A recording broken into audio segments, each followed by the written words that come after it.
La tormenta estalló de repente tan inesperadamente que los viejos cristales de las ventanas temblaron, como asustados por la furia del cielo.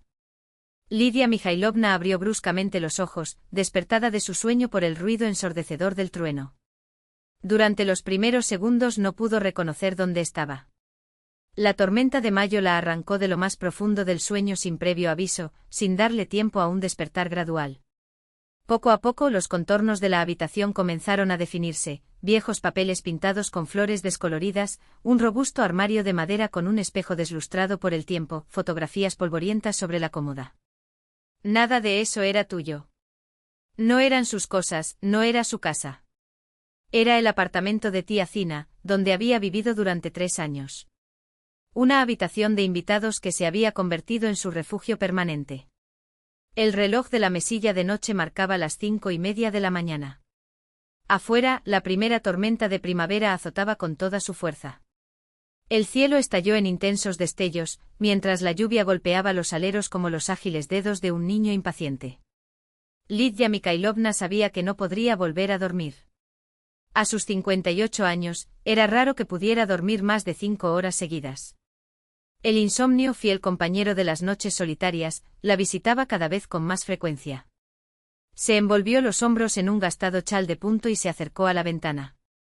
Abajo, en el patio del edificio de 5 pisos, entre charcos que ya se estaban convirtiendo en pequeños lagos, estaba estacionado un lujoso auto negro con vidrios polarizados, un vehículo completamente fuera de lo común en ese sencillo barrio. A través del velo de lluvia, pudo distinguir las siluetas de 3 hombres cerca de la entrada del edificio. Uno de ellos hizo un gesto emocionado, señalando las ventanas del edificio. Deben estar perdidos, pensó, tratando de ver mejor los contornos borrosos a lo lejos. Un portazo resonó en el piso de abajo, seguido por el sonido del timbre. La tía Zina ya estaba despierta, los sonidos de los platos al guardarse procedían de la cocina. Yo responderé, gritó la anfitriona, y sus pasos resonaron por el pasillo. Lidia siguió mirando por la ventana.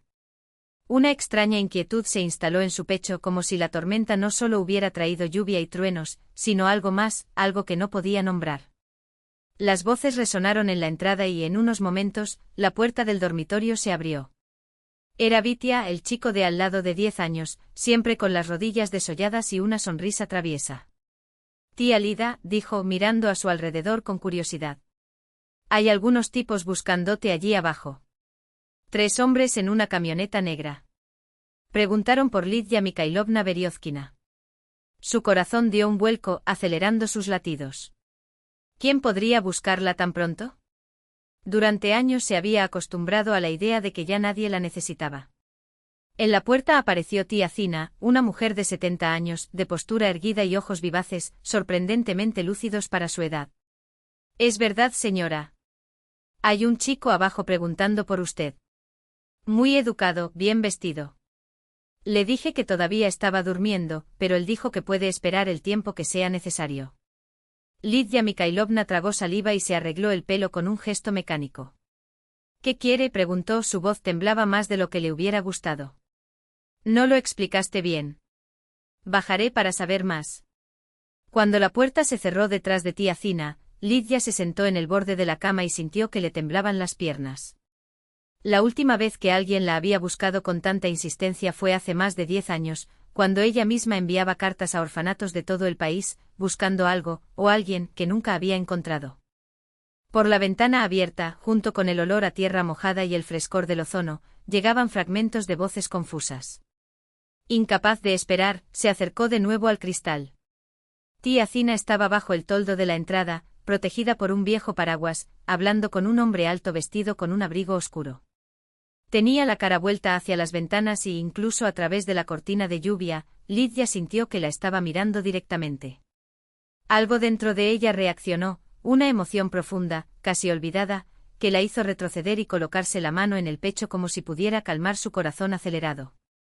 La tía Zina regresó 5 minutos después, subiendo las escaleras con esfuerzo. Lidotechka, dijo mientras entraba a la habitación, y su voz temblaba de una manera inusual. Ese joven está buscando a su madre. Una tal Lidia Mikhailovna Beriozkina. Mednogorsk, en los Urales. Mayo de 1983. El sol se extendía por el cielo azul como mantequilla derritiéndose en una sartén caliente. Lidochka Beriozkina, de 18 años, estaba a la puerta de la escuela con un álbum de fotografías pegado al pecho. Los exámenes finales habían terminado y ante él se extendía un verano infinito y un futuro incierto, pero lleno de promesas. Entonces, ¿dónde vas a intentar entrar?, preguntó Taniuska Vorobyova, su mejor amiga desde primer grado. En el pedagógico, respondió Lidochka con una sonrisa soñadora. Quiero enseñar a los niños. ¿Ir a la capital del estado? Sí. Mi papá dijo que me dejaría ir si aprobaba el examen de ingreso. Grigori Afanasievich, su padre, era un torno de sexta categoría en una fábrica de productos químicos, un hombre estricto pero justo. Sin embargo, con su única hija se mostró severo. No la dejaría ir más allá del patio de la escuela y mucho menos hablar con los niños. Preferiría un hijo, un heredero. Con vosotras, mujeres, me da dolor de cabeza, solía quejarse los fines de semana, después de unos tragos de vodka. Su madre, Alexandra Ivanovna, jefa del almacén de la misma fábrica, se limitaba a suspirar en silencio y acariciar el pelo de su hija cuando su marido no miraba. Cuestionarlo era impensable. Grigori Afanasievich tenía mano dura. Lidochka creció a la sombra de ese resignado silencio femenino, pero nunca abandonó su sueño de una vida diferente. Tania, tengo que irme. Mi mamá me pidió que trajera patatas del sótano. Se despidió de su amiga y caminó rápidamente hacia el barrio obrero, donde vivía su familia en uno de los cuarteles. Estaba caminando por el parque, donde no hace mucho el aire todavía estaba lleno de penachos de álamos, pero ahora los árboles mostraban un follaje denso y verde, propio del verano. En una banca cerca de la laguna, un joven con una cámara grabó a los patitos nadando por la orilla. Algo la hizo frenar. Podría ser la sonrisa abierta del extraño. O el cuidado con el que sujetaba la cámara, como un auténtico profesional. Haces fotos con tanta dedicación, comentó sorprendida por su propia audacia. El niño se giró y sus ojos marrones brillaron a la luz del sol. Mira sus colitas, dijo, señalando a los patitos alineados detrás de su madre. Lidochka se rió y sin pensarlo mucho se sentó en el borde del banco. Soy Misa. Mikhail Petrov, si quiero ser formal. Lida, le tendió la mano. Lida Beriozkina. ¿Y tú, Lida Beriozkina, no quieres una foto con este fondo?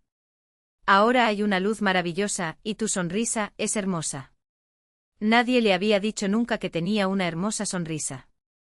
En la familia Beriozkina no se hablaba de belleza ni de sentimientos. Una semana después se volvieron a encontrar, esta vez por acuerdo. Misa le mostró las fotografías reveladas en su propia casa, en la bañera. En ellos Lida aparecía radiante como si una cálida luz interior la iluminara desde dentro. Eres especial, Lidotechka, dijo Misa mientras la acompañaba a casa. Pareces saber cosas que otros no ven. Se sonrojó hasta la raíz del cabello y bajó los ojos. Cuando llegó cerca de su cobertizo se detuvo. Si su padre la viera con un chico, el escándalo sería inevitable. Comenzaron a verse en secreto, después del trabajo de Misa como aprendiz en el taller. Y cuando el otoño tiñó las hojas de oro y el aire se volvió cristalino, Lida se dio cuenta de que estaba enamorada. Un mes después Misa la besó por primera vez, tímidamente suave, como si temiera asustarla. Hicieron planes, ella entraría en el curso de pedagogía, él terminaría su formación y encontraría trabajo como fotógrafo en la Casa de Cultura de la ciudad. En 2 años, cuando estuvieran más estables, se casarían. Pero la primavera siguiente llegó la carta de convocatoria para el servicio militar.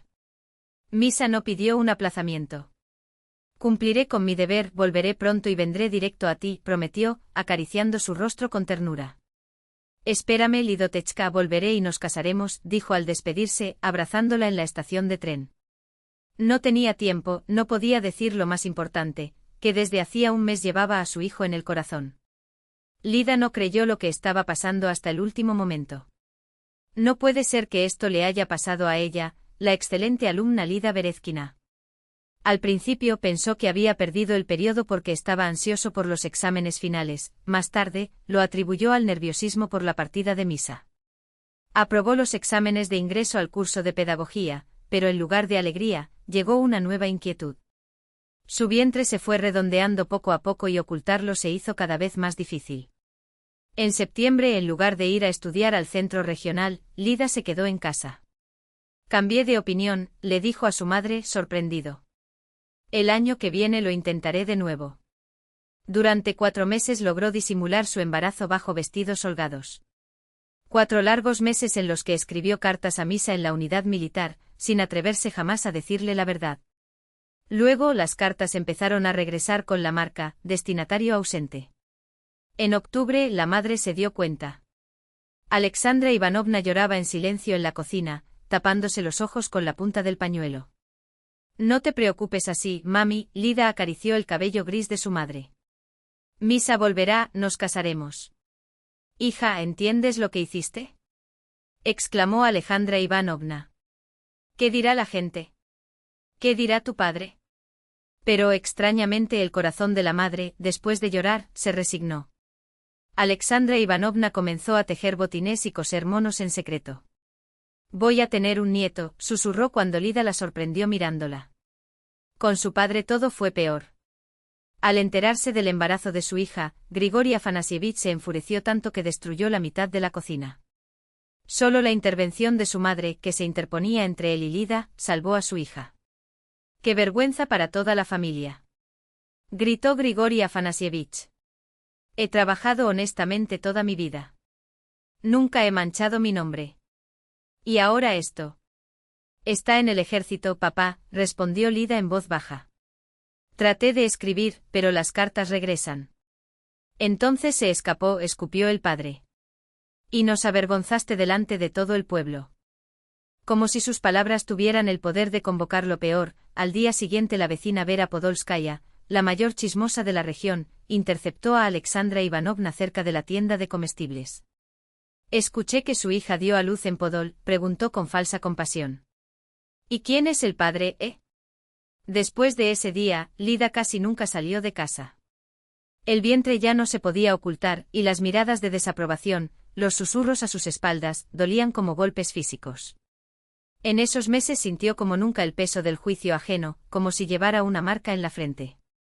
Escribió a la oficina de alistamiento militar, intentó encontrar una nueva dirección para Misa, pero fue en vano, como si hubiera desaparecido de la faz de la tierra, dejándola sola con su barriga creciente y su esperanza desvanecida. El trabajo de parto comenzó en noviembre, 2 semanas antes de la fecha prevista. La llevaron al hospital de maternidad del distrito. Mientras Alexandra Ivanovna se apresuraba a arreglar las cosas, Grigori Afanasievich la seguía, inusualmente sobrio y sombrío. Lida estuvo de parto durante 18 horas. Cuando todo terminó y le trajeron un pequeño paquete, no podía creer que fuera real. Un ser diminuto, de rostro arrugado y enrojecido, sujetaba su dedo con sorprendente fuerza. Es un niño sano, dijo la enfermera mayor con ojos amables. En la placa, Lida decía, Margarita Liobovna. ¿Cómo vas a llamarlo? Andriucha, susurró Lida. Andrei. Solo pasó 1 hora con su hijo. Luego lo llevaron a un chequeo de rutina y su padre entró a la habitación. Escucha, Lidia, la voz de Grigori Afanasievich sonaba extrañamente tranquila. El niño no sobrevivió. Estaba débil, prematuro. Los médicos hicieron todo lo que pudieron, pero... Desvió la mirada. No, Lida intentó levantarse, pero la debilidad posparto se lo impidió. No, papá, está sano, dijo la enfermera. Acuéstate, dijo el padre secamente. El médico dijo, no te puedes enojar. Ya me he ocupado de todo. Los funerales corren por mi cuenta. Papá, gritó Lida, tratando de levantarse.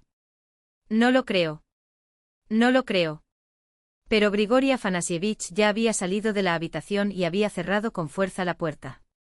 1 minuto después entró una joven enfermera con un sedante. Mientras se dormía, Lida vio un rostro familiar en la puerta. Margarita Liobovna la miraba con una expresión extraña, algo en sus ojos que hizo que a Lida se le encogiera el corazón con una vaga esperanza. Pero la conciencia ya se estaba desvaneciendo y el último pensamiento antes de sumergirse en la oscuridad fue claro como un cuchillo, mi hijo está vivo. Sé que está vivo. Mednogorsk recibió el año nuevo de 1984 con su habitual bullicio. El club de la fábrica estuvo lleno de música hasta el amanecer. En los centros culturales se realizaron fiestas navideñas para niños. Descargas de fuegos artificiales explotaron en el cielo sobre la ciudad, tiñéndolo todo con colores de esperanza y promesas de días mejores. Lida Berezkina no vio cohetes, no escuchó la música, no notó las sonrisas. Su mundo, una vez lleno de sueños brillantes, se había vuelto gris. Todas las mañanas me despertaba con el mismo pensamiento: mi hijo murió. Y cada mañana, algo dentro de ella se negaba a creerlo. Regresó del hospital vacía, más delgada, con los ojos apagados, como si fuera un espectro. Los compañeros que se habían apuntado al curso de pedagogía ya venían a pasar las vacaciones de invierno, alardeando de la vida universitaria. Lida se sentó junto a la ventana y observó caer la nieve. Hija, come algo. Alexandra Ivanovna colocó con cuidado un plato de sopa sobre la mesa. ¿Necesitas fuerza? Lida volvió la cara. Había algo extraño en los ojos de la madre, como si quisiera decir algo importante pero no se atreviera. ¿Para qué?, preguntó Lida en voz baja. ¿Para qué necesito fuerza ahora? Para vivir, cariño. La vida continúa. No para mí.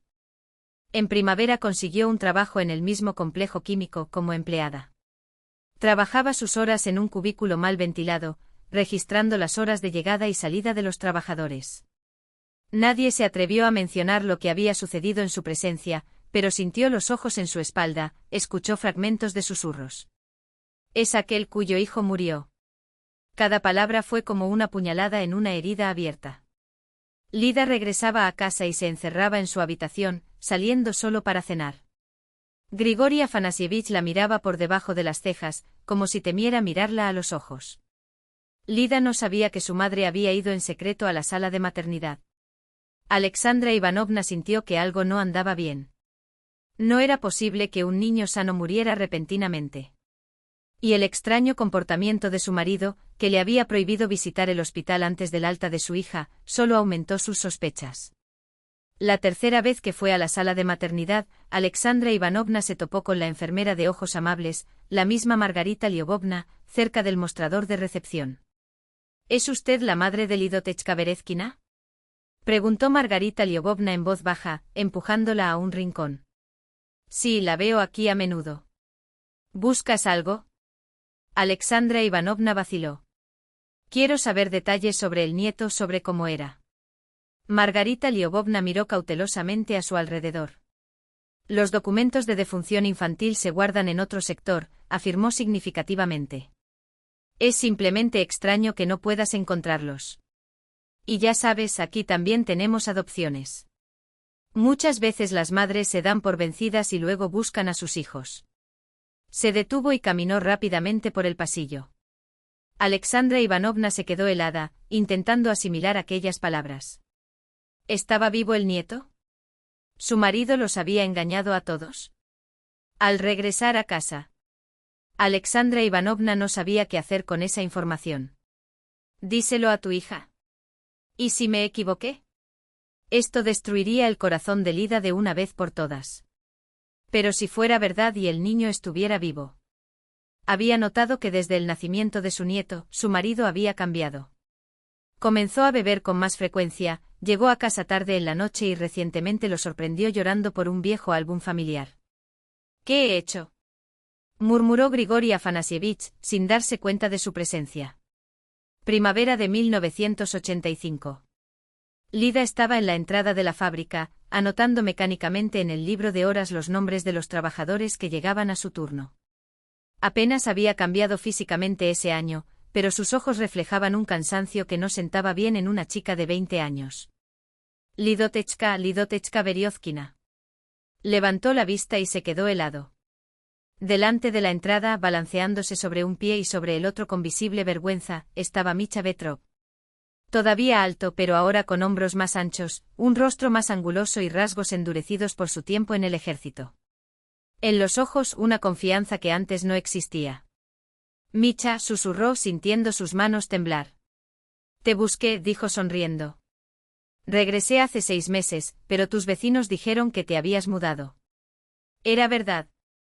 Después de los rumores, Grigori Afanasievich insistió en mudarse a otro barrio de la ciudad. Empecemos de cero, dijo en ese momento.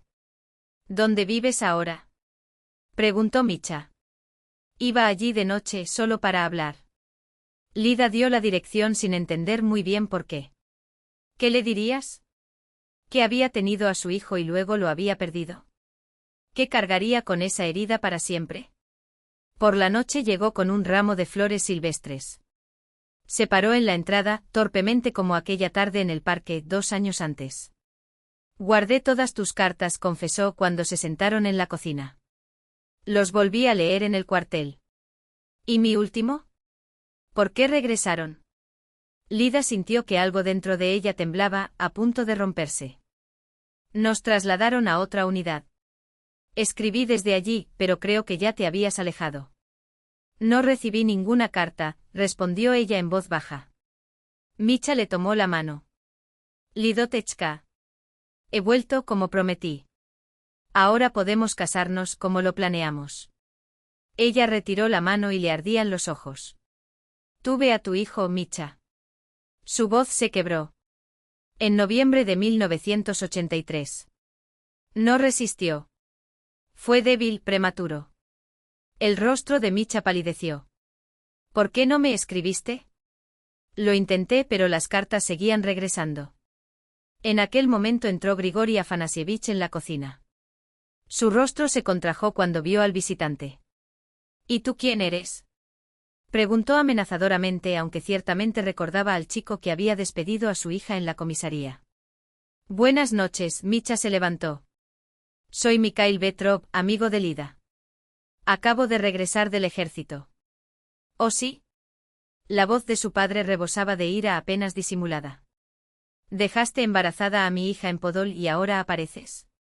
¿Te pesaba la conciencia? Papá. Lida se levantó, pero su padre avanzó hacia Micha, que intentaba reaccionar.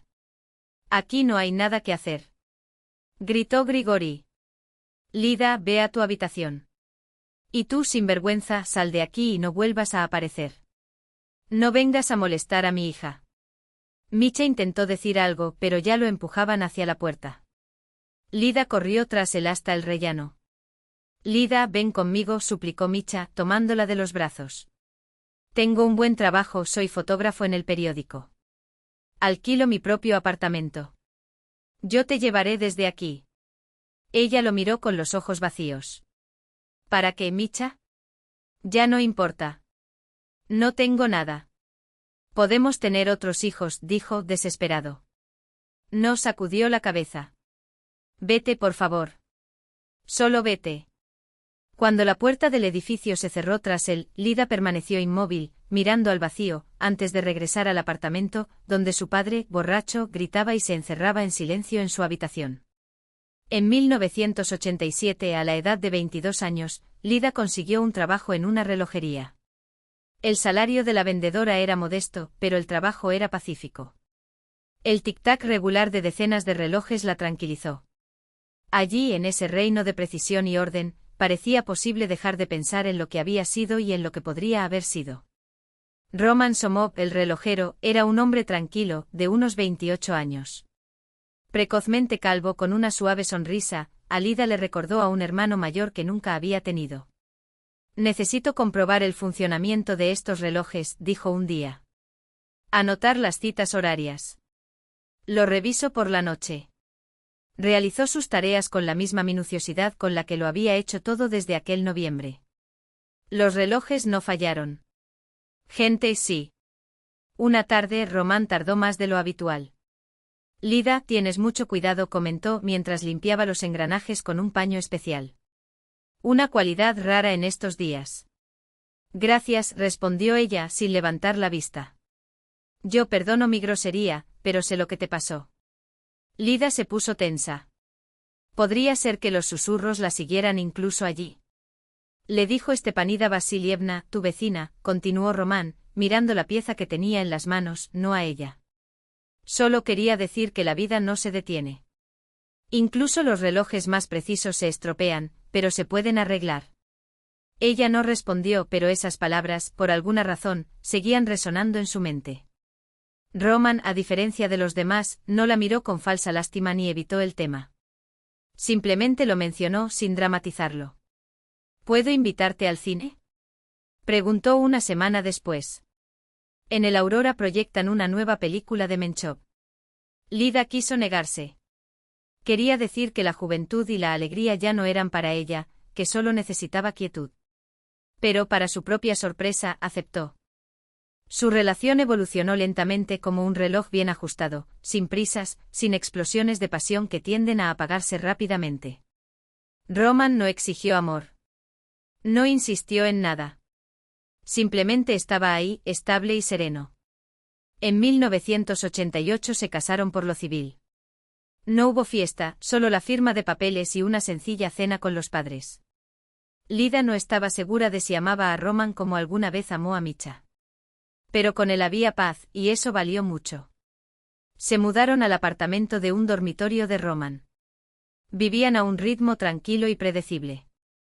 Solo a veces por las noches Lida soñaba con un niño pequeño, con los ojos de Micha y su propia sonrisa.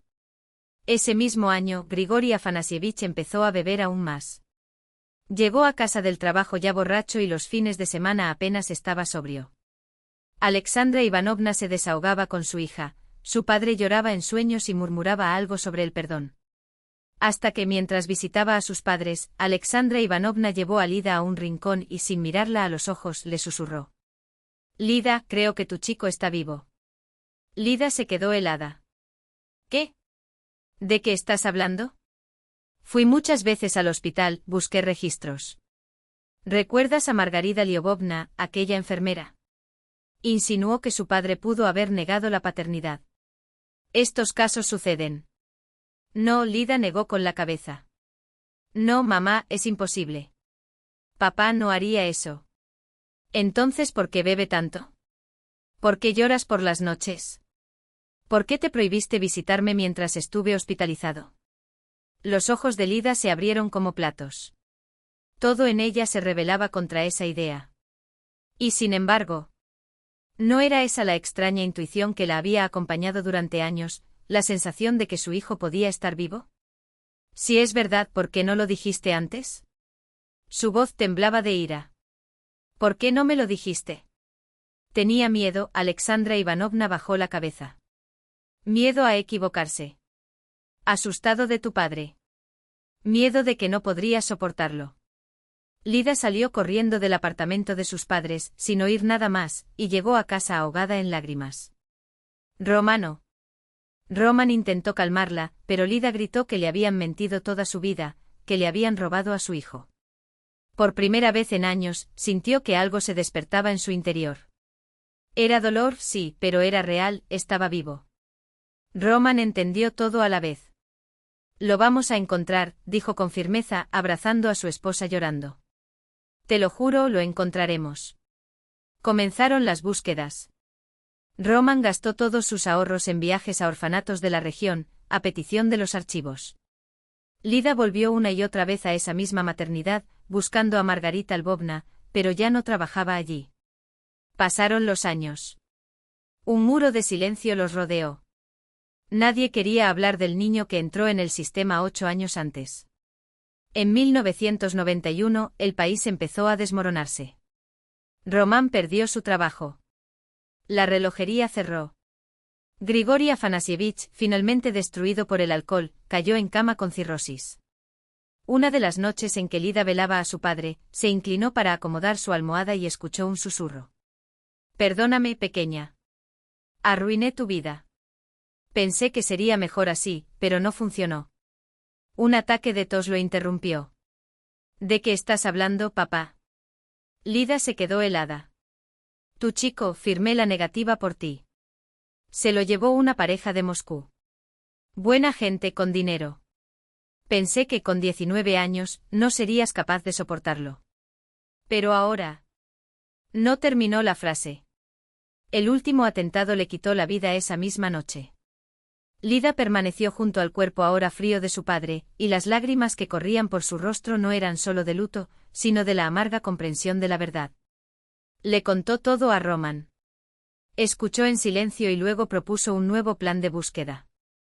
Ahora sabían que el niño había sido adoptado por una pareja de Moscú. Pero la crisis económica se profundizó. Apenas pudieron sobrevivir. Román empezó a trabajar como cargador, llegó a casa agotado, como un limón exprimido. Lida solo habló de su hijo, hizo planes para conocerlo. Hasta que un día Román no pudo soportarlo más. «Amas más a un fantasma que a un marido vivo», dijo, y había un cansancio mortal en su voz. «Cada día, cada hora, solo piensas en él». «Él no es un fantasma», respondió Lida, y sus ojos brillaron. «Es mi hijo y está vivo». No se dio cuenta cuando su marido llegó borracho por primera vez. Después, esto empezó a suceder con más frecuencia. «Me estoy volviendo como tu padre», bromeó Román, amargamente. En 1993, al regresar de otro intento fallido de encontrar pistas sobre su hijo, Lida encontró una nota sobre la mesa. «No puedo competir con una sombra. Perdóname». Román se había ido, llevándose solo sus cosas personales. Se paró en medio de la habitación, sosteniendo el papel, y una sensación extraña la invadió. No fue dolor. No. Era la certeza de que en realidad no había amado a su marido vivo, sino la imagen de su hijo que estaba creciendo en algún lugar sin ella. Esa noche se hizo un juramento. Pase lo que pase, lo encontraré, aunque me lleve el resto de mi vida. El invierno de 1993 fue especialmente duro. No solo por el frío que helaba la ciudad, sino por la soledad que se instaló en el apartamento tras la partida de Román. Lida ya no lloró. No hubo lágrimas. Solo una determinación silenciosa de hacer lo que había que hacer. El nuevo trabajo apareció por casualidad. En el periódico Mednogorsky Rabochi, entre los anuncios de intercambio de cupones y venta de ayuda humanitaria, llamó la atención una frase. Se necesita limpiadora para el instituto pedagógico. Salario mínimo, pero cerca de casa. Alexandra Ivanovna, más delgada y frágil, no se opuso a la mudanza de su hija. No me queda mucho tiempo, dijo, envolviéndose en un abrigo viejo. Pero necesitas vivir. A los 30 años, Lida regresó a casa de sus padres. Alquiló su apartamento a una pareja. El dinero era necesario para las medicinas de la madre y sobre todo, para buscar a su hijo. No había perdido la esperanza, aunque los últimos años no hubieran dado resultados. Deberías pensar en ti misma, suspiró Alexandra Ivanovna, mirando a su hija hojear papeles con direcciones de orfanatos. Podrías volver a casarte. Todavía hay tiempo para tener hijos. Mamá, ya tengo un hijo, respondió Lida con firmeza. Y lo encontraré. Los pasillos del instituto la recibieron con el eco de sus propios pasos y el olor a cera del suelo. La conserje, una mujer arrugada y de mirada penetrante, examinó a la nueva señora de la limpieza con una mezcla de curiosidad y recelo. Todavía joven. Ella no es una de esas personas recién ricas que vienen aquí para presumir. Lida negó con la cabeza. Necesito el trabajo. Y silencio. El silencio era algo que realmente le faltaba. Después de que Román se fue, los pocos amigos que quedaban insistieron en que ella se distrajera y comenzara de nuevo. Pero no había nada para empezar de nuevo. Su objetivo ya estaba definido, encontrar a su hijo, aunque el mundo entero estuviera en contra. El trabajo era físicamente agotador pero sencillo. Encerar pisos hasta que brillen, limpiar el polvo de las ventanas, limpiar baños. Nadie le prestó atención. Ella era una señora de la limpieza más, una más entre muchas. Y eso, en cierto modo, la alivió. No era necesario responder preguntas, dar explicaciones, fingir. Rápidamente Lida memorizó la rutina. A las 8 de la mañana tenía que terminar el primer piso, luego subía al segundo, donde se daban las clases de la Facultad de Historia. Allí, debajo de las escaleras, en un pequeño trastero, dispuso su rincón, un viejo sillón, una tetera y una estantería con libros.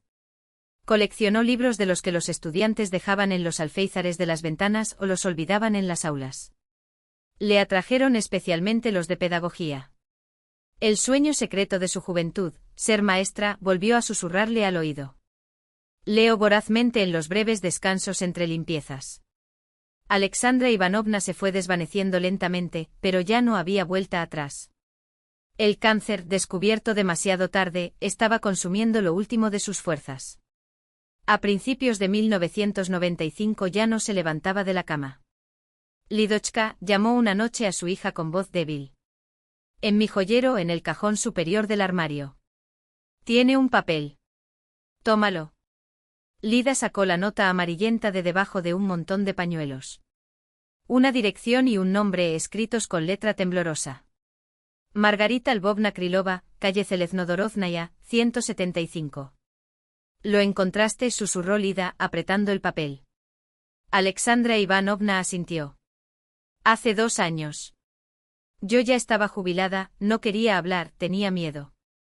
Pero sabes más de lo que me dijiste. Hizo una pausa, respirando con dificultad. Ve con ella. Y perdóname, pequeña, por no decírtelo antes. Una semana después, falleció Alexandra Ivanovna. Lida enterró a su madre junto a su padre y permaneció mucho tiempo junto a las lápidas, sin saber qué sentir. Tantos años de rabia, decepción, dolor. Y sin embargo eran sus padres, con todos sus errores y debilidades. El apartamento de Margarita Lvovna estaba en el casco antiguo de la ciudad.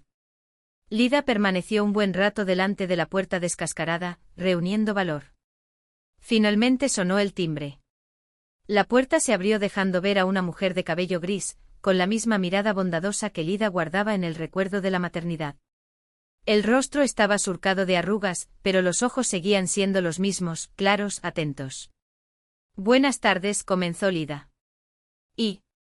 Sé quién eres, interrumpió Margarita Lvovna en voz baja. Te estaba esperando. Entré. En la pequeña cocina olía a medicinas y galletas. Margarita Lvovna sirvió té en tazas de porcelana antiguas. Siempre supe que vendrías, dijo, mirando hacia algún lugar más allá de Lida. 12 años esperando. ¿Sabes de mi hijo? No fue una pregunta, fue una afirmación. Margarita Lvovna asintió. Está vivo. Fue adoptado el día de su alta. Una pareja de Moscú. Hizo una pausa. Ella, historiadora del arte. Es ingeniero. Los recuerdo vagamente, pero parecían personas decentes. Sin hijos, llevaban mucho tiempo esperando la adopción. Nombres, exhaló Lida. ¿Recuerdas los nombres? Los nombres, Elena y Vsevolod. No recordaba su apellido exactamente. Algo relacionado con los pájaros, Orlov o Sokolov. Los documentos fueron procesados por el jefe del departamento, Bragin, Nikolai Petrovich. Murió hace 5 años, y el niño, como lo llamaban, ella no lo sabía. En los registros figuraba como Andrei Grigorievich Beryozkin, pero los nuevos padres podrían haber cambiado tanto su nombre como su patronímico. Lida agarraba la taza con tanta fuerza que sus dedos se pusieron blancos. Andrei. Su hijo, al que había visto solo una vez, al que había tenido en brazos solo 1 hora. Ahora tiene 12 años. ¿Cómo estarías? ¿A quién se parecería? ¿Y por qué estuviste en silencio tanto tiempo?, preguntó, y su voz cortó el aire como una hoja de acero. La amargura se desbordó en cada sílaba. Margarita Lvovna bajó los ojos, asustada. Eran tiempos diferentes. Bragin la había prohibido, la había amenazado. Y entonces ya era demasiado tarde. El niño había crecido en otra familia. Perdóname. Muchas noches sin dormir, pensando en ti y en él. Esa noche Lida regresó a casa con fría determinación y el primer hilo concreto, nombres, una ciudad. No fue mucho, pero fue un comienzo. Ahora su búsqueda tenía dirección. La primavera de 1996 llegó antes de lo esperado. En los pasillos del instituto el aire olía a renovación. Las ventanas abiertas de par en par dejan entrar el aroma de las hojas nuevas y las risas de los estudiantes. Lida, como de costumbre, estaba fregando el suelo del vestíbulo del 2.º piso cuando, desde la esquina del pasillo, apareció un hombre alto, de pelo gris y con un maletín de cuero. Cuidado, el suelo está mojado, advirtió sin levantar la vista. Se detuvo, pero no rodeó la zona húmeda. Él permaneció allí, mirándola. Lida levantó la vista, incómoda. Perdón, ¿necesitabas algo? ¿Lees Ausinsky?, preguntó, señalando el libro que sobresalía del bolsillo de su delantal. Ella se sonrojó. Sí, durante los descansos. Por curiosidad. La antropología pedagógica no era precisamente una lectura ligera para momentos de descanso. Había algo en su tono, no ironía, sino interés genuino, que la hizo enderezar la espalda y mirarlo más de cerca. El hombre debía tener unos 50 años. Alto, erguido, de ojos grises y atentos. Vestía con sencillez pero con cuidado, chaqueta de tuid con parches de cuero en los codos, pantalones oscuros. Anatoly Sergeyevich Vorontsov se presentó y le tendió la mano. De la cátedra de geografía. Y tú, si no me equivoco, eres nuestro nuevo empleado técnico. Lidia Mikhailovna respondió, secándose la mano húmeda en el delantal antes de aceptar el apretón. Su piel estaba áspera, caliente. Tus manos no son las de una señora de la limpieza, dijo, sosteniendo su mano entre las suyas por un momento. Son manos de maestro. Dedos finos, hechos para sujetar tiza, no una escobilla de goma. Ella apartó la mano como si le quemara. Esas palabras tocaron algo muy íntimo, una vieja herida que nunca había sanado. Estás equivocado, respondió secamente. Yo solo limpio aquí. ¿Y lee usted a Ausinsky por casualidad? Anatoly Sergeyevich sonrió. También vi contigo a Suomlinsky la semana pasada. ¿Y los cuadernos? Me has estado observando. La irritación marcó su voz. Tomado nota, corrigió con calma. Hábitos profesionales de un geógrafo. ¿Y sabes lo que veo? Una mujer que en lugar de enseñar pedagogía, se esconde en la despensa para estudiarla. Tengo 33 años, desvió la mirada, cogiendo de nuevo la escobilla de goma. Ya es tarde. Tonterías, resopló. Defendí mi tesis doctoral a los 40 años. Mi difunta esposa terminó la universidad a los 35 años. ¿Por qué me cuentas todo esto? Lida sintió una extraña mezcla de fastidio y curiosidad. Porque vi un talento enterrado. O mejor dicho, fregado el suelo sucio de este instituto. Su rostro, serio y austero, se iluminó de repente con un brillo casi juvenil. Tengo una propuesta para ti. Un acuerdo. Te preparo para el examen de ingreso y tú me ayudas con el trabajo de archivo. Estoy terminando una monografía y necesito que alguien organice el material. Ella se quedó congelada, sin saber cómo responder. La idea parecía absurda. Por otro lado, ¿qué tenía que perder? ¿Por qué harías eso? Preguntó directamente. Por un instante su expresión se volvió seria. Porque la educación es libertad. Libertad de circunstancias, origen, pasado. Todo ser humano merece esta libertad. Le entregó una tarjeta. Piénselo.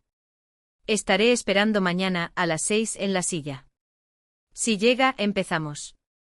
Lida miró a la figura alta que se alejaba, agarrando el pequeño rectángulo de cartón entre sus dedos. Algo se agitó dentro de ella, una chispa como de esperanza. Fue sin saber muy bien por qué. Quizás porque el silencio en casa era insoportable. Tal vez porque esa tarjeta fue el primer gesto en años que la trataba como a una persona, no como a una madre soltera abandonada o una esposa rechazada. Anatoly Sergeyevich la recibió como si supiera que iba a venir. Las clases empezaban con geografía, una materia que a Lida siempre le había encantado en el colegio. Nunca es demasiado tarde para aprender, dijo, desplegando mapas frente a él. Pero los exámenes tendrían que realizarse a un ritmo acelerado, como estudiante externó. Ella absorbió todo como una esponja. Por la noche, después del trabajo, corrió a su sillón, donde Anatoly Sergeyevich le explicó pacientemente el contenido, mientras bebía tazas de té fuerte. No hizo preguntas indiscretas, no invadió su privacidad. Hasta que una vez, cuando soltó una frase sobre su hijo, sus ojos grises se fijaron en ella con una intensidad inusual. ¿Estás buscando a alguien? Y ella lo contó todo. La traición del padre, la renuncia forzada, los años de búsqueda, los nombres recién descubiertos de los padres adoptivos, la ciudad, su determinación de encontrar a su hijo, cueste lo que cueste. Anatoly Sergeyevich escuchó en silencio, sin interrumpirla. Luego simplemente dijo, yo te ayudaré. Y cumplió su palabra. Tenían contactos en los círculos académicos de Moscú, antiguos alumnos que ahora ocupaban cargos públicos. Escribí cartas, hice solicitudes. El sistema seguía cerrado, la información salía a gotas, pero avanzaba paso a paso. En 1997, Lida realizó sus exámenes de secundaria como estudiante externa. En 1998 ingresó al curso nocturno de la Facultad de Pedagogía. Tenía 35 años y era la mayor de la clase. Pero eso no importó. Su progreso es extraordinario, dijo Anatoly Sergeyevich, corrigiendo su trabajo. Tienes un don natural para la enseñanza. Ella sonrió, avergonzada. Había cambiado en ese tiempo. Los hombros ya no se inclinaban, sus ojos adquirieron un brillo vivo. El rostro perdió su expresión de dolor perpetuo. No es que hubiera olvidado a su hijo. No. La búsqueda continuó. Pero ahora había más en su vida. En 1999, antes incluso de graduarse, recibió una oferta para enseñar en una escuela nocturna para trabajadores. 3 noches a la semana enseñaba lengua y literatura rusas a adultos, muchos de ellos mayores que ella. Obreros, soldadores, administrativos la escuchaban en absoluto silencio. Tienes un don, Lidia Mikhailovna, le dijo el director tras una clase abierta. Puede llegar incluso a los estudiantes más difíciles. Tal vez porque ella misma sabía lo que eran el dolor y la pérdida. Quizás porque había aprendido a escuchar. Anatoly Sergeyevich asistía a sus clases, se sentaba en la última fila y observaba con atención casi reverente. Nunca hablaron de sentimientos. No hubo declaraciones ni explicaciones. Solo un día se dio cuenta de que estaba esperando su llegada, que lo extrañaba cuando iba de expediciones. Y cuando regresaba, siempre le traía libros y algún objeto pequeño, una piedra de forma inusual. Una flor seca, una concha. Es de las orillas del río Abi, dijo colocando una piedra lisa de río en su palma. Espera. Mantiene el calor de ese lugar. En el año 2000 empezaron a vivir juntos, sin trámites ni ceremonias. Ella simplemente llevó sus pocas cosas a su gran apartamento en la avenida Komsomolsky. Tenían 37 y 54 años. La diferencia de edad no les molestó. Eres mi último amor, murmuró, besando sus sienes donde ya asomaban las primeras canas. No necesito nada más. Simplemente no hablaban de niños. No por falta de ganas, Liuda sabía que Anatoly Sergeyevich amaba a los niños y sería un padre excepcional. Pero algo les impidió sacar el tema. Tal vez la edad, tal vez una herida que nunca había sanado. 2002 fue un año de triunfo. Liuda recibió su diploma de maestra y finalmente pudo enseñar oficialmente en una escuela regular. Ese mismo año Anatoly Sergeyevich entró en casa con una gruesa carpeta en las manos. Hemos encontrado el rastro de los Orlov, anunció. Ayesvolod Romanovich, ingeniero y diseñador de KB Energía. Elena Arturovna, restauradora de iconos en el taller del Museo Andrei Rubliov. El corazón de Liuda se aceleró como si fuera a salirse del pecho. ¿Dónde viven? ¿Cómo encontrarlos? Eso es todo por ahora, respondió abriendo los brazos. Uno de mis alumnos logró acceder a los archivos. Pero seguiremos buscando.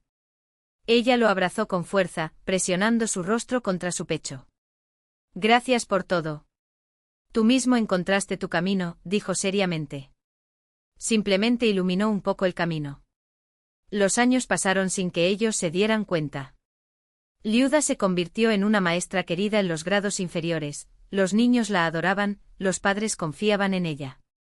A menudo buscaban su consejo y ella les ayudaba en silencio, sin problemas. La búsqueda de su hijo continuó, pero las pistas eran escasas. Encontraron niños adoptados al mismo tiempo con datos similares, pero ninguno era él. Anatoly Sergeyevich se retiró, pero no se quedó quieto.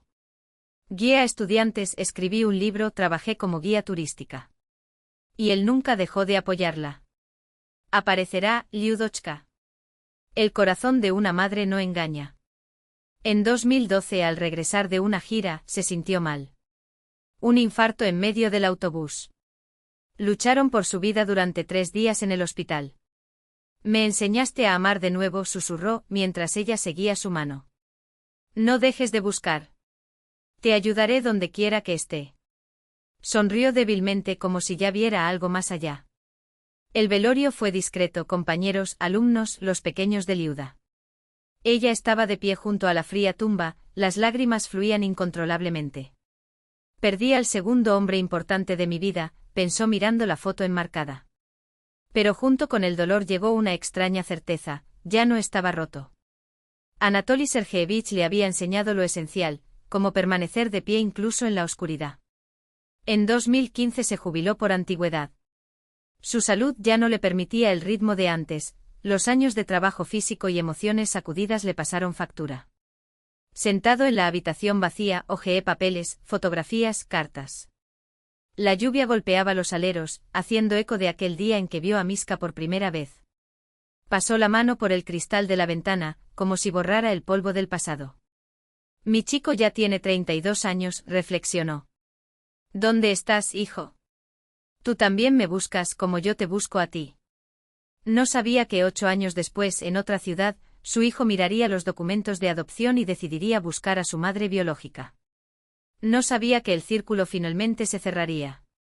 Pero su corazón latía con calma, casi con confianza, como si sintiera el reencuentro. El apartamento sin Anatoly Sergeyevich pareció encogerse, tornarse más frío y oscuro. Liuda deambulaba entre las habitaciones, donde cada objeto evocaba su memoria, los libros con notas en los márgenes, el antiguo globo terráqueo del estudio, la colección de minerales traídos de las expediciones. A los 52 años volvía a estar solo. La pensión era modesta, apenas alcanzaba para sobrevivir. La mitad se destinó a facturas y una cuarta parte a medicinas. Viajar a Moscú para continuar la búsqueda era imposible, pero ella no desistió. Ahora tenía un nuevo aliado, Internet. Anatoly Sergeyevich había comprado un cuaderno poco antes de su muerte y Liuda lo dominaba con la terquedad de un niño de primer grado. Todas las noches recorría sitios de búsqueda de familias, foros de adoptados y grupos de redes sociales. Hola, estoy buscando a mi hijo. Nacido en 1983, adoptado en Moscú. Padres adoptivos, Orlov, Elena Arturovna y Ayesvolod Romanovich. Envié el mensaje una y otra vez. Ninguna respuesta. Hasta que una de esas noches alguien llamó a la puerta. Era Zinaida Petrovna Fomina, tía Zina, como la llamaban todos en el edificio. Mujer de 70 años, postura erguida, ojos claros. Liudia Mikhailovna, necesito hablar contigo, dijo entrando con paso firme. Liuda la llevó a la cocina y puso a hervir el agua. Te he estado observando, comenzó la tía Zina, alisando su impecable delantal sobre sus rodillas. Vive sola entre estas 4 paredes y el apartamento es demasiado grande para una sola persona. Es verdad, Zinaida Petrovna, suspiró Liuda. Anatoly Sergeyevich quería que aquí siempre hubiera espacio para las visitas, los estudiantes. El vecino asintió y de repente fue directo al grano. ¿Qué te parece si te mudas a mi apartamento? Tengo 2 habitaciones, cabe de todo. Puedes alquilar esta, paga más. Y a mí me interesa más la compañía. No es bueno vivir solo. Liuda vaciló. Pero apenas nos conocemos. Te conozco, respondió la tía Zina, simplemente. Es una profesora, una persona decente. Soy la viuda de un guerrero y estoy sola desde el 45. Mi Vanetechka murió cerca de Königsberg, un mes antes de la victoria. Hizo una pausa y añadió con inesperada sabiduría, el dolor por sí solo es más agudo y la alegría menos. Juntos, todo se vuelve más ligero, Liudia Mikhailovna. Ella aceptó. Al principio pensó que sería temporal, hasta que decidiera qué hacer. Pero pasó el tiempo y el acuerdo provisional se volvió permanente. La tía Zina resultó ser una mujer extraordinaria, a los 70 años conservaba la mente clara y un carácter firme. En la pared de su habitación, fotografías de un joven soldado con gorra, sonriendo a la cámara. Mi Vanetechka, dijo limpiando cuidadosamente el cristal del marco. Lo he estado esperando toda mi vida. Sé que no volverá, pero espero. Liuda reconoció allí su propio destino. También esperaba un hijo que tal vez nunca la encontraría. Pero a diferencia de tía Zina, su hijo estaba vivo. Háblame de él, preguntó una noche el vecino, mientras tomaban té. ¿Sobre tu hijo? Liuda lo contó todo, desde el primer encuentro con Miska hasta las búsquedas más recientes. La tía Zina escuchaba en silencio y solo asentía con la cabeza de vez en cuando. Tu hijo aparecerá, dijo al final. El corazón de una madre no engaña. Si sientes que está viva y te busca es porque lo está. Desde entonces hablaron del hijo de Liuda como si fuera parte de su pequeña familia. La vida en casa de tía Zina tenía su propio ritmo, té y bollos por la mañana, tareas del hogar, almuerzo a una hora determinada. Por la tarde tía.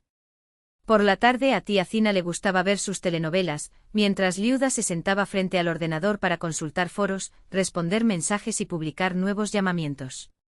Desde 2020 un nuevo sol ilumina sus vidas. Oksana, la nieta de tía Zina, había regresado con sus 2 hijos. Dimitri, un niño rubio de 12 años, y Marinika, una niña pecosa de 8 años, aportaron emoción y risas a la tranquila rutina de las 2 mujeres mayores. «Tía Liuda, ayúdame con este problema», preguntó Dimitri, mostrándole su cuaderno de matemáticas. «No entendí estas ecuaciones». Liuda, que era profesora, explicó pacientemente mientras Marinika le tiraba de la manga. «Tía, ¿es cierto que las ballenas son peces que respiran aire?». Ella respondió sonriendo y los ojos de los niños brillaron de curiosidad. Esos momentos la hicieron florecer. Los pequeños le recordaron lo que podría haber sido si la vida hubiera tomado un camino diferente. Pero curiosamente no le dolió, al contrario, la llenó de una fuerza tranquila para seguir adelante. Oksana, una joven de 27 años con ojeras cansadas, observaba a Liuda con gratitud. «¿Cómo me las arreglaría sin usted, Liudia Mikhailovna?». Suspiró. «Mi abuela ya no tiene la misma disposición y tú no solo ayudas con las lecciones, sino que también te quedas con los niños cuando estoy trabajando». En 2021 Oksana se separó de su marido, un jugador que había perdido todos los ahorros de la familia. Liuda y tía Zina la apoyaron lo mejor que pudieron. Liuda donó la mitad de su jubilación a las necesidades de los niños, justificando: «De todos modos, tengo más de lo que necesito». A los 56 años pensaba cada vez menos en su búsqueda, no porque se hubiera rendido, sino porque había aprendido a vivir el presente, a ser feliz con lo que tenía. Aún así, cada noche antes de irse a dormir, abría la fotografía restante de Miska, una foto tomada por él mismo, donde Liuda, de 18 años, sonreía al borde de un lago con el sol jugueteando en su cabello. «Estás en alguna parte, hijo mío», susurró, acariciando la imagen. «Todavía te espero». Moscú, 1984. Elena Arturovna Orlova tenía un pequeño bulto en brazos y no podía creer su felicidad. 10 años de intentos fallidos, exámenes, hospitales y sanatorios, y finalmente ahí estaba él, su hijo. «¿Cómo le vamos a llamar?», preguntó su marido Vsevolod Romanovich, tocando con cuidado el pequeño puño del bebé. «Alioska», respondió ella con voz temblorosa. «Alexei Vsevolodovich Orlov», repitió el hombre sonriendo. «Suena bien. Nuestro hijo». Llevaron al niño al apartamento de Frunzenskaya na Bereznaya, donde ya había preparada una habitación infantil, ositos de peluche, papel pintado azul claro y una cuna blanca. Elena temblaba con cada estornudo, con cada llanto del bebé. Vsevolod la calmaba, pero también pasaba noches sin dormir, comprobando si el pequeño respiraba. Aliosa creció sana e inteligente. A los 3 años ya leía sílabas, a los 5 años, estaba encantado con los rompecabezas.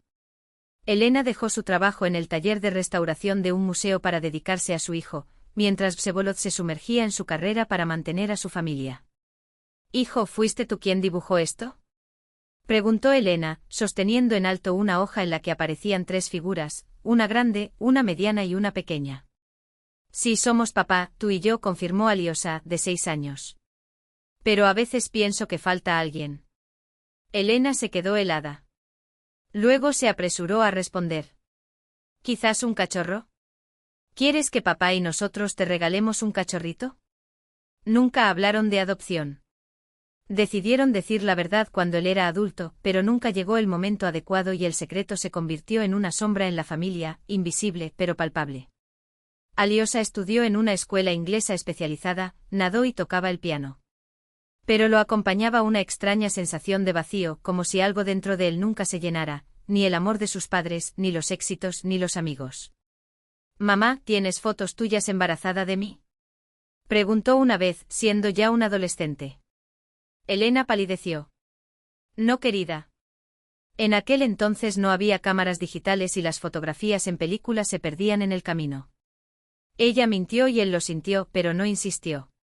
En su último año de escuela, Aliosa anunció que quería presentarse al examen de ingreso a la Facultad de Periodismo de la Universidad de Moscú.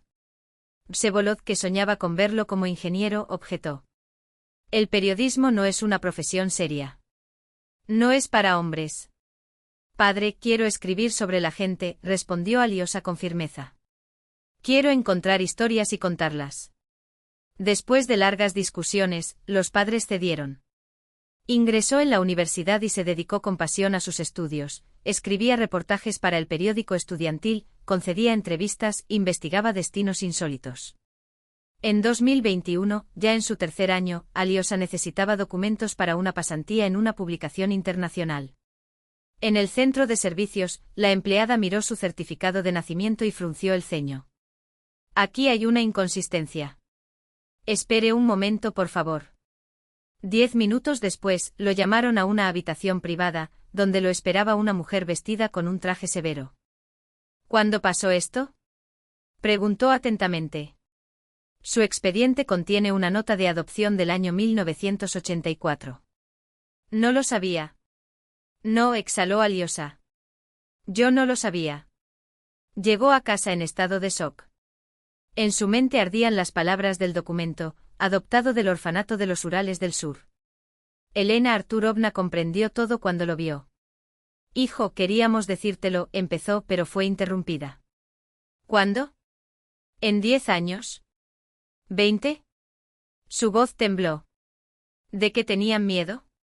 ¿Que los amaba menos? Elena lloró. Teníamos miedo de perderlo. Vsevolod Romanovich entró en la sala, atraído por la discusión. ¿Qué pasó? Resultó que viví 20 años en una mentira, disparó Alyosha. Soy adoptado y lo has mantenido callado toda mi vida. El padre palideció. Hijo, nosotros. Vosotros no sois mis padres, gritó Alyosha y se fue dando un portazo. Alquiló una habitación en una comunalca en las afueras de Moscú. Durante semanas ignoró las llamadas de sus padres. Todos los días se miraba al espejo en busca de rastros de rostros desconocidos. ¿Quién soy yo? ¿Por qué me abandonaron? Las preguntas lo consumieron. Poco a poco el shock inicial se fue disipando. Regresó a clases, pero no regresó a casa. Respondió a los mensajes de su madre con frases cortas: estoy bien, no te preocupes. Hasta que un día, en la universidad, lo esperaba Vsevolod Romanovich. Parecía haber envejecido una década. Perdónanos, pidió. Pensamos que era lo mejor para ti. ¿Mejor para quién?, preguntó Alyosha con amargura. Teníamos miedo, confesó el padre, agachando la cabeza. Cuando eras pequeño conocí una familia cuyo hijo descubrió la adopción a los 5 años. Fue una tragedia. El niño se cerró, dejó de hablar. No queríamos que te pasara lo mismo. Y entonces ya era demasiado tarde. No sabíamos de qué otra manera decirlo. Alyosha miró largo rato por la ventana. Luego murmuró: quiero encontrar a mi madre biológica. Necesito entender quién soy. Vsevolod se estremeció. Somos tus padres, Alyosha. Quienes fueran esas personas, lo creamos nosotros. Lo amamos. Lo sé, Alyosha miró a su padre a los ojos por primera vez en meses. Y no quiero reemplazarte. Solo necesito encontrar mis raíces. Esa noche regresó a casa. La conversación con la madre fue larga y dolorosa. Elena Arturovna lloró y confesó que siempre había temido ese día. Te queremos mucho, Lyoshenka. Eres nuestra vida. Lo sé, mamá, Alyosha la abrazó con fuerza. Y ustedes son mi familia. Pero necesito saber la verdad. A principios de 2022, Alyosha contrató a un detective privado, un hombre de porte militar, ya no joven, llamado Karabayev. Le pagó con el dinero ahorrado del trabajo independiente para publicaciones en línea. La información es escasa, refunfuñó Karabayev examinando los documentos. El orfanato de los Urales del Sur se cerró en 1990. Parte de los archivos se perdieron. Tiene que haber una manera, insistió Alyosha. Al menos el nombre de mi madre. Un apellido. Un mes después, Karabayev llamó. Tengo una pista. En la sala de maternidad donde usted estaba registrada trabajaba una enfermera llamada Margarita Lievovna Krylova. Ella todavía está viva. Vive en una residencia de ancianos en Chelyabinsk. Aliosa tomó el primer vuelo. El asilo era un edificio luminoso y bien cuidado en las afueras de la ciudad. Margarita Lievovna, una mujer frágil de cabello blanco como la nieve, estaba sentada en un sillón junto a la ventana. Vengo de Moscú, empezó Aliosa cuando se quedaron solos. Mi nombre es Aliosa Orlov. Nací en noviembre de 1983. Fui adoptado en el orfanato de los Urales del Sur. La anciana lo miró largo rato, hasta que murmuró, Dios mío, te pareces tanto a tu madre. Los mismos ojos. El corazón de Aliosa dio un vuelco. ¿Conocías a mi madre? Ayudé en el parto, hijo mío. Su nombre era Lidia Beriozkina. Tenía solo 18 años. Margarita Leovovna meneó la cabeza. No, ella no te abandonó. Su abuelo la engañó. Dijo que usted murió al nacer y firmó la renuncia sin su consentimiento. Ella nunca lo supo. Aliosa se quedó helada, tratando de asimilar aquellas palabras. ¿Por qué? ¿Qué razón tendría? Lástima.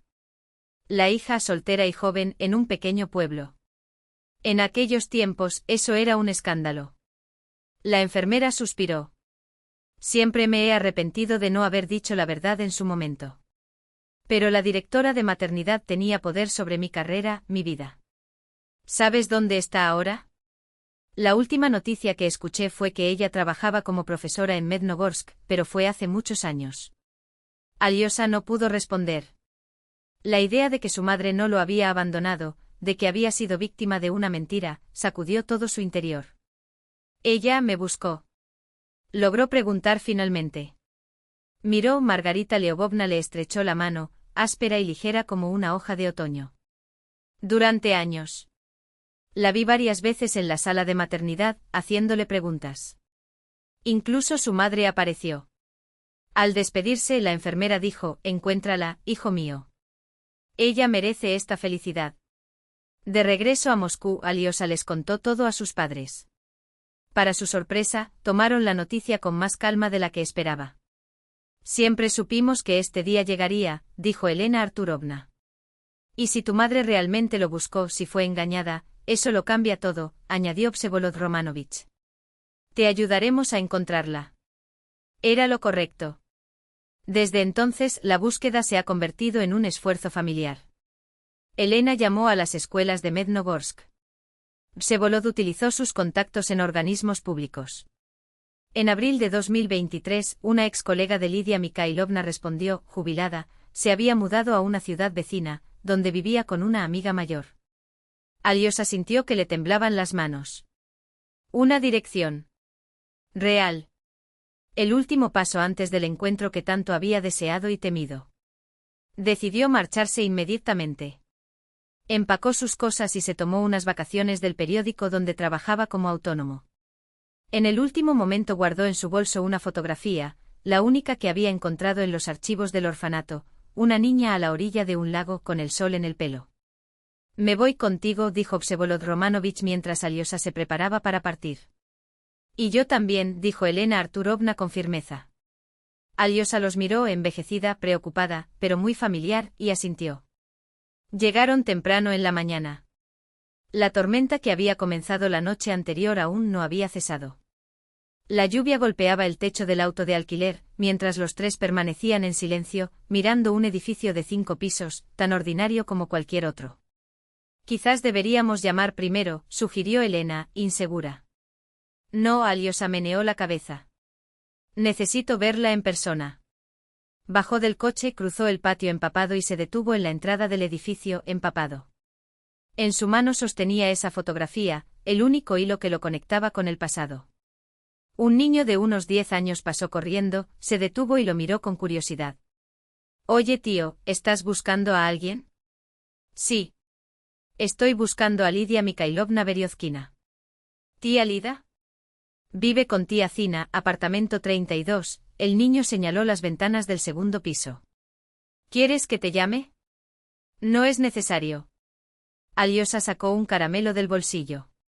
Gracias. El niño se escapó y Aliosa se quedó bajo la lluvia, sin valor para entrar.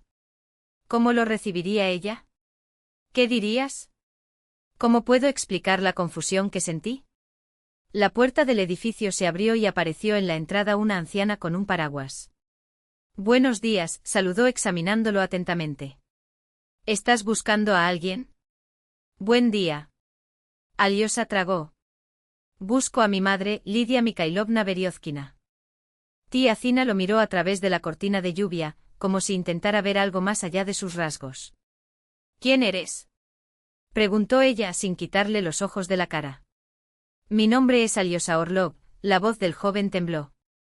Estoy buscando a mi madre biológica. Me dijeron que ella vive aquí. La tía Zina permaneció inmóvil un momento y luego abrió más el paraguas para protegerlo de la lluvia. Ven, dijo decididamente. Ella te está esperando. El pasillo del edificio estaba en silencio, solo las gotas de su ropa mojada caían sobre el desgastado linóleo. Tía Zina subió lentamente girándose a cada paso, como si temiera que su visitante desapareciera. Aliosa la siguió presionando la fotografía, cuyos bordes se estaban oscureciendo, no sabía si era por la lluvia o por el sudor. ¿Espera aquí?, preguntó tía Zina cuando llegaron a la puerta del apartamento. Se lo haré saber a Lidia Mikhailovna. Ella entró. Aliosa oyó voces apagadas, silencio y luego un suspiro entrecortado. La puerta se abrió. En la puerta había una mujer delgada con canas prematuras. Lo miró con los ojos muy abiertos, leyendo algo que no podía nombrar: reconocimiento, conmoción, miedo. Estaban así uno frente al otro, separados por 4 décadas, pero unidos por un vínculo invisible más fuerte que el tiempo y la distancia. ¿Es usted Lidia Mikhailovna Veriozkina?, preguntó Aliosa, aunque ya sabía la respuesta. Sí, su voz era casi un susurro. ¿Y tú quién eres? Sacó los documentos húmedos de su bolso y se los tendió. Soy Aliosa Orlov, pero al nacer me llamaban Andrei Veriozkin. Soy tu hijo. Liida miró los papeles, pero no los vio. Ante sus ojos apareció una imagen de un pasado lejano, una carita roja envuelta en una manta de hospital, pequeños dedos apretando con fuerza su dedo. El hijo al que había visto solo durante 1 hora pero que había buscado durante 40 años. Aliosa le tendió la fotografía, en la que una joven sonreía al sol, junto al lago. ¿Eres tú, Liida? Tocó el retrato con dedos temblorosos. Misa, susurró. Él fue quien lo tomó. Sus ojos se pusieron en blanco, sus piernas se debilitaron.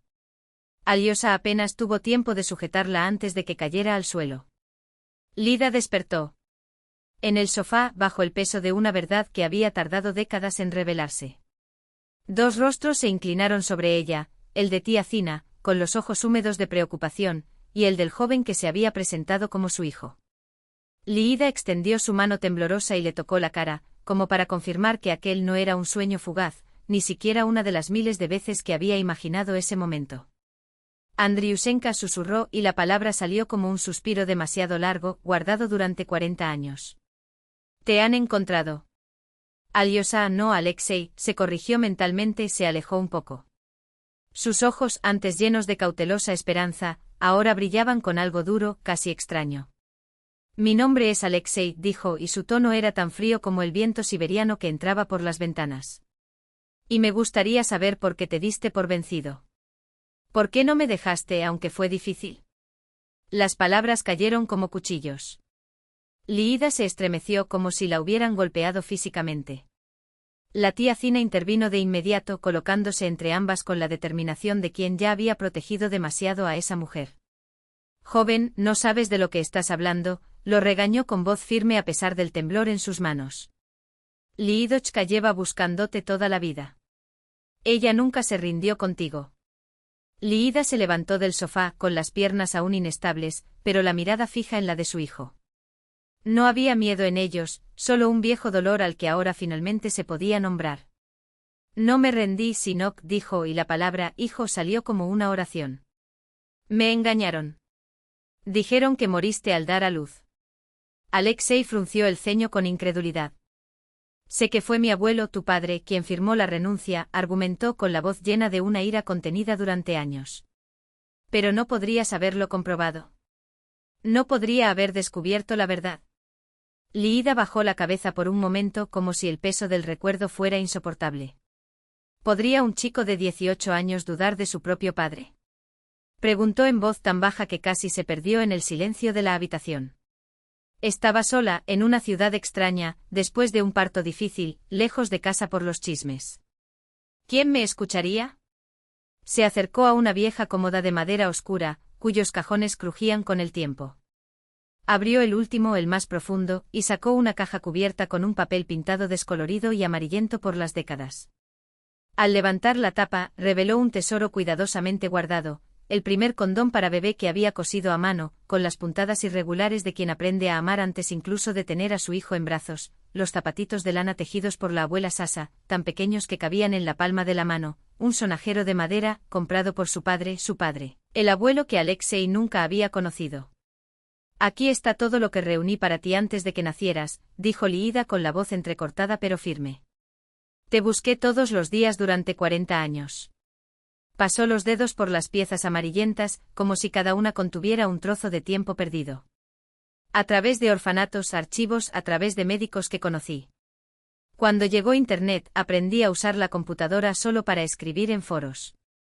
Señaló una carpeta llena de papeles amarillentos. Hay copias de todas las cartas que envié a los órganos de tutela de todo el país. La tía Zina puso su mano sobre el hombro de Alexei, como si quisiera transmitirle a través del tacto la verdad que tal vez las palabras no pudieran transmitir. Tu madre te ha estado buscando toda su vida, Sinok confirmó con la voz cargada de emoción. Yo vi las noches en las que estudiaba minuciosamente esos papeles, hasta que le dolían las manos y le ardían los ojos. Alexei permaneció en silencio, absorbiendo cada palabra como si fueran gotas de agua en un desierto. Luego levantó los ojos, ya no fríos, sino todavía cautelosos, como un animal herido que empieza a confiar. Una enfermera, Margarita Lvovna, me habló de usted, dijo finalmente. Ella se acordó de ti. Recordé ese día. Lo encontré recién en 1995. Liida sacudió la cabeza con la mirada perdida en algún recuerdo lejano. Mi madre, antes de morir, me dio su dirección. Hasta entonces ni siquiera estaba seguro de que estuvieras vivo. Sacó de la caja una fotografía gastada, casi idéntica a la que había traído Alexei, pero descolorida con el tiempo, como si el sol le hubiera ido robando sus colores poco a poco. Sosteniéndolo con cuidado como si fuera de cristal, se lo mostró a su hijo. Tu padre tomó esta foto cuando nos conocimos, dijo, y por primera vez ese día, una sonrisa triste iluminó su rostro. Era un buen hombre, Misa. Talentoso, amable. No sabía nada de ti. No tuve tiempo de decírselo antes de que se fuera al ejército. El silencio se extendió entre ellos, denso como la niebla sobre el lago en la fotografía. Afuera, la lluvia había cesado, dejando solo el sonido lejano de las gotas que caían de las alcantarillas. En algún lugar, al fondo del apartamento, un reloj de pared marcaba los segundos de una vida que ahora comenzaba a tomar forma. Me gustaría saber más sobre él, dijo finalmente Alexei, con la voz más suave. Sobre mi padre. Liida sonrió entre las lágrimas que insistían en caer. Por supuesto. Te contaré todo lo que recuerdo. Y así hablaron hasta que la noche se hizo más allá de las ventanas. Liida habló de Misa, como se conocieron en el parque, cuando él la fotografió por primera vez, demasiado tímido para preguntar su nombre, de las cartas que escribía desde el ejército, llenas de sueños y de un amor que el tiempo no había borrado. Mostró el álbum de fotos que había conservado todos esos años, páginas amarillas llenas de instantáneas de un hombre que nunca supo que tenía un hijo. Para que no nos abandonara, murmuró Alexei, mirando al joven del uniforme militar, cuya sonrisa se parecía tanto a la suya. Simplemente no lo sabía, confirmó Liida secándose las lágrimas con el dorso de la mano. Volvió después de 1 año y medio buscándote. Pero mi padre vaciló, tu abuelo lo echó. Y ya estaba destrozado por la noticia de tu muerte. Alexei escuchó con avidez, como si cada detalle fuera una pieza faltante de un rompecabezas que finalmente encajaba. Conocí a Román, el primer marido de Liida, que había gastado todos sus ahorros en viajes a orfanatos hasta que el dolor lo consumió por dentro. Conocí a Anatoly Sergeyevich, su segundo marido, quien había prometido mover cielo y tierra para encontrarlo, pero había muerto en 2012, sin cumplir ese deseo. Tuviste muchos padres que te quisieron a la distancia, con un dolor que no tenía nombre, dijo Liida, con una sonrisa amarga. Esa noche un frágil hilo de confianza se extendió entre ellos. Alexei vio cómo el rostro de su madre se transformaba, las líneas de preocupación se suavizaban y sus ojos perdían el brillo del miedo a ser abandonada de nuevo. Y cuando sonrió por primera vez sin reservas, fue como si el hielo se derritiera para siempre. Afuera, en el pasillo, esperaban Elena Arturovna y Vsevolod Romanovich Orlov, la pareja que, a pesar de sus dudas iniciales, había apoyado su búsqueda. La tía Zina, siempre práctica, ya los había invitado a cenar. «Invítalos», dijo acomodándose el chal sobre los hombros. «La comida es suficiente para todos».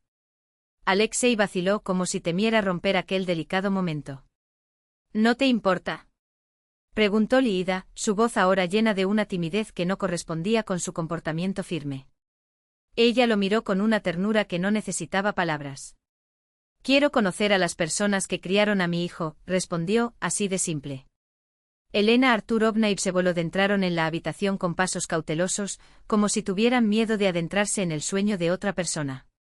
Elena, una mujer de rasgos suaves y rizos grises, apretó con fuerza el brazo de su marido, como buscando en él valor. Vsevolod, alto y de porte militar, miró a su alrededor con una expresión que mezclaba gratitud y alivio. «Zdravstvuyte», empezó Elena, pero su voz se apagó. Liida dio un paso adelante y extendió las manos, no como pidiendo, sino como ofreciendo. «Gracias», dijo, y las palabras salieron de lo más profundo de su alma. «Le diste lo que yo no pude. Una familia. Una verdadera familia». Elena no se resistió, las lágrimas brotaron y Vsevolod, con sus modales rústicos, se limitó a asentir con los ojos húmedos. «Y tú le diste la vida», dijo, serio. «Ahora todos somos tu familia. Si nos permites». La cena fue torpe pero caliente. La tía Zina servía el mejor mantel y los platos de porcelana que guardaba para ocasiones especiales. «Como decía mi Vania», comentó mientras repartía los platos, «la alegría se multiplica cuando se comparte». Poco después llegó Oksana con los niños, que miraron a Alexei con la curiosidad abierta de la infancia. «Este es el tío Liosa», presentó la tía Zina. «Hijo de Lidia Mikhailovna». «Tía Liida», la maestra, añadió Marinka, la mayor, con una seriedad que no correspondía a sus 7 años. «¿Nos lees poemas antes de dormir?». Alexei sonrió, una sonrisa abierta y sincera que iluminó su rostro como si se hubiera encendido una luz interna. «Por supuesto que lo leí», respondió. Y fue a partir de esa sonrisa, tan parecida a la de Misa en la fotografía, que se derritió el último trozo de hielo. Alexei cogió el teléfono y sonrió. «Trabajo con eso», dijo mientras abría la pantalla. «Creemos un grupo familiar. Tú, yo, los Orlov, tía Zina, Oksana con los niños. Todos juntos». Liida observó con curiosidad el dispositivo en la mano de su hijo. El mundo digital todavía era un territorio desconocido para ella, pero la perspectiva de estar siempre conectada con su hijo la hizo estar dispuesta a aprender cualquier cosa nueva. Mientras Alexei escribía, no podía ocultar su emoción. «Y voy a escribir un artículo», anunció con voz firme. «Sobre la búsqueda de padres, sobre la reunión de familias. Esto es importante. Mucha gente sigue buscando a sus seres queridos. Quiero hacer algo que ayude a otras personas en la misma situación». Liida luego compartió su propia idea, como si las palabras salieran solas. «Me gustaría volver a la docencia. En la escuela no. Pero podría organizar un círculo de estudio para niños. Aquí en el barrio hay muchas familias inmigrantes. Sus hijos necesitan ayuda con el ruso». En ese momento el teléfono de Alexei vibró. Miró la pantalla y arqueó las cejas sorprendido. «Soy Karabayev», dijo, refiriéndose al detective que había contratado. Él escuchó en silencio mientras su rostro se volvía cada vez más serio. Cuando colgó, Liida ya estaba tensa. «¿Qué fue?». Alexei respiró hondo antes de responder, como si sopesara cada palabra. «Encontró a Misa. Mijail Stepanovich Petrov. Vive en Ekaterimburgo y trabaja como fotógrafo en un periódico local. Viudo. No tiene hijos». Liida se quedó helada. Durante años se había prohibido pensar en Misa, en su primer amor. Los recuerdos de aquella época luminosa duelen demasiado. Pero ahora, de repente, el pasado llamaba a su puerta. ¿Quieres que me comunique con él? Preguntó Alexei con cautela. Ella tardó un poco en responder. Los segundos pasaron hasta que él asintió lentamente. Sí.